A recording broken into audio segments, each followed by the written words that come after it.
Salut à tous, on va voir aujourd'hui donc dans ce tuto comment installer et utiliser CCleaner. Alors pour ce faire, il vous faudra déjà avoir téléchargé sur le forum CCleaner. Alors je vous conseille de télécharger CCleaner sur le forum. Pourquoi? Alors parce que vous aurez la version identique à celle que j'utilise ici pour réaliser ce tuto. Ensuite, une fois que vous aurez réglé CCleaner de la même manière que ce que je vous montre, au redémarrage de CCleaner, il vous sera proposé de le mettre à jour, chose que vous ferez, et CCleaner se réinstallera par-dessus votre ancienne version tout en conservant vos paramètres de réglage. Voilà. Donc une fois que vous avez CCleaner sur le bureau, il suffit simplement de l'exécuter. Voilà, exécuter. Puis on sélectionne la langue French. Puis suivant, on accepte la licence utilisateur. Voilà. Alors, ajouter un raccourci sur le bureau et ajouter un raccourci dans le menu démarrer, c'est à vous de choisir ce que vous voulez obtenir. Puis, ajouter l'option exécuter CCleaner dans le menu contextuel de la corbeille. C'est-à-dire que, une fois CCleaner installé, lorsque vous ferez un clic droit sur votre corbeille, vous aurez ici, en plus, dans les options, d'utiliser CCleaner pour vider la corbeille en mode plus agressif que ce que Windows propose à l'origine. Voilà. La seconde option, ajouter l'option ouvrir CCleaner dans le menu contextuel de la corbeille, revient quasiment à la même chose, c'est-à-dire que lorsque vous ferez un clic droit sur votre corbeille, vous aurez ici l'option ouvrir CCleaner pour vider votre corbeille. Alors c'est inutile de conserver les deux options.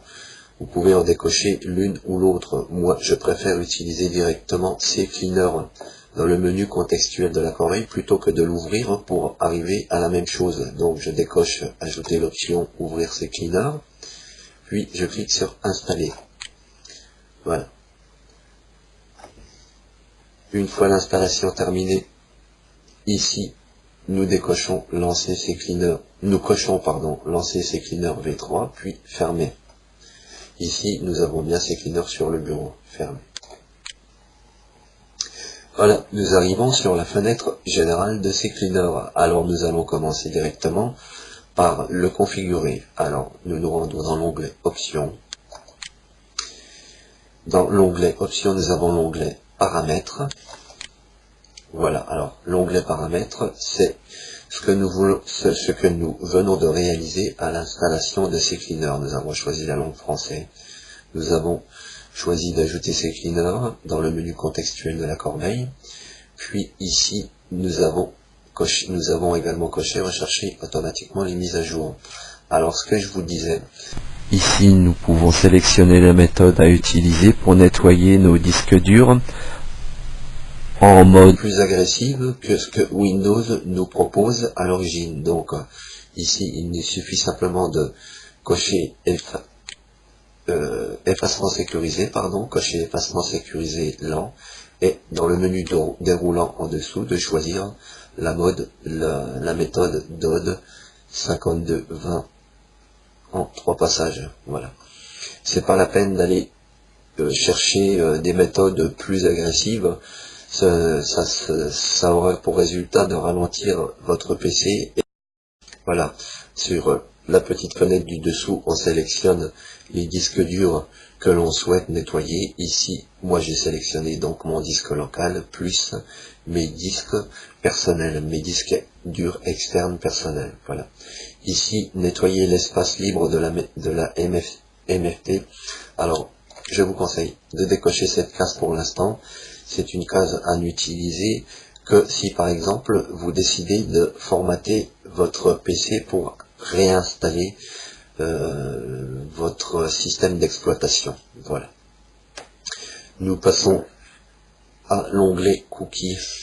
Alors, dans l'onglet Cookies, on nous propose ici, dans la fenêtre de droite, vous avez tous les cookies enregistrés sur votre PC.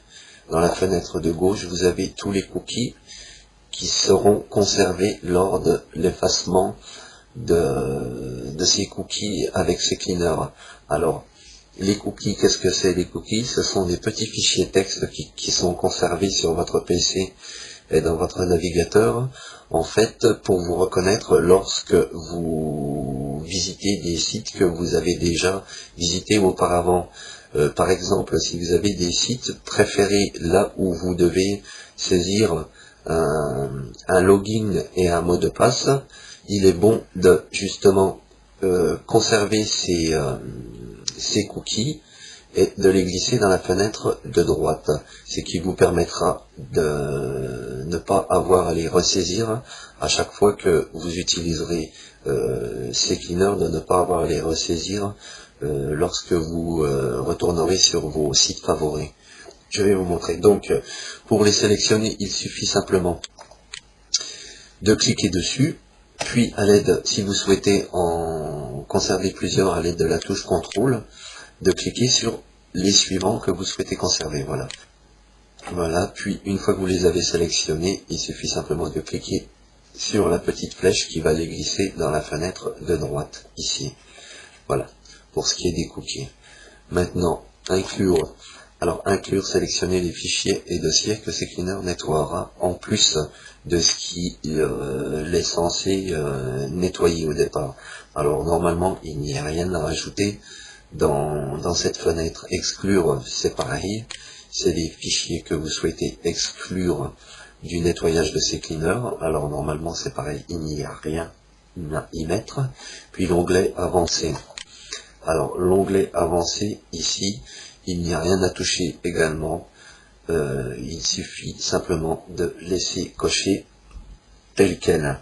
Alors, ici, c'est une case à décocher. Si, par exemple, vous venez de nettoyer votre PC suite à une attaque virale, cela permettra de nettoyer tous les fichiers temporaires qui datent de moins de 24 heures. Voilà. Bon, nous avons vu tout ce qui était l'onglet options. Maintenant, passons à l'onglet outils. Alors, dans l'onglet outils, ici, nous avons l'onglet des installations de programmes. C'est une fenêtre qui nous permet, en fait, tout comme Windows, de désinstaller un programme proprement. Alors, si vous ne savez pas utiliser le système proposé par Windows, c'est pratique d'utiliser celui-ci. Alors, il efface correctement vos logiciels, hein, tout comme Windows. Puis, l'onglet démarrage. Alors, l'onglet démarrage ici, ce sont tous les programmes qui sont chargés au démarrage de votre PC. Alors, vous pouvez choisir de désactiver ces logiciels qui se lancent au démarrage. Alors, pour ce faire, ici, par exemple, en prenant Daemon Tools, il suffit de cliquer dessus, puis sur la droite, ici, de cliquer sur désactiver, ce qui aura pour effet d'empêcher Daemon Tools Lite de se lancer au prochain démarrage du PC. Alors, il y a des choses surtout qu'il ne faut pas décocher, comme par exemple ici AVGNT. Ceci est le fichier exécutable de l'antivirus. Si vous désactivez votre antivirus au démarrage de votre PC, vous serez en moindre sécurité. Pourquoi? Parce que votre antivirus devra être démarré manuellement ensuite pour être efficace, et les antivirus souvent vérifient l'état de la mémoire au démarrage, donc vous êtes plus protégé du tout si vous décochez cette case. Alors faites bien attention à ce que vous cochez, à ce que vous désactivez, pardon. Voilà pour ce qui est de l'onglet démarrage. L'onglet restauration du système. Alors dans cet onglet ici, vous avez toutes vos sauvegardes de restauration du système. Alors pour gagner de la place, il est tout à fait possible, ici il n'y en a qu'une parce que je les ai déjà vidées, mais lorsque vous ouvrirez cet onglet, vous devriez trouver plusieurs sauvegardes. Alors surtout ne désinstallez pas la dernière sauvegarde système. Désinstallez celle d'avant et conservez la dernière qui a été faite, évidemment. Et ne les supprimez surtout pas toutes. Voilà. Alors, effaceur de disque. Effaceur de disque, c'est la même chose que supprimer le disque SAMFT. C'est-à-dire que c'est une option qui est proposée, mais qui ne doit pas être utilisée, sauf si, par exemple, vous décidez comme je l'ai dit auparavant, de reformater votre disque dur. Cela permet de vider tout ce qui est, tous les fichiers qui sont conservés. Un exemple, lorsque vous videz votre corbeille, vous croyez que votre corbeille est totalement vidée, seulement il reste sur le disque dur des traces du contenu de votre corbeille.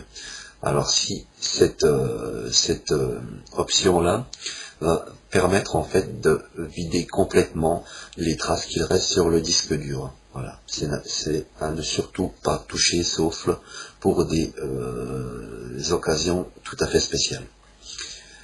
Voilà, nous avons fait le tour des options et des outils. Nous allons nous retrouver sur une nouvelle fenêtre pour voir ce qui se passe au niveau du nettoyeur et du registre. À tout de suite.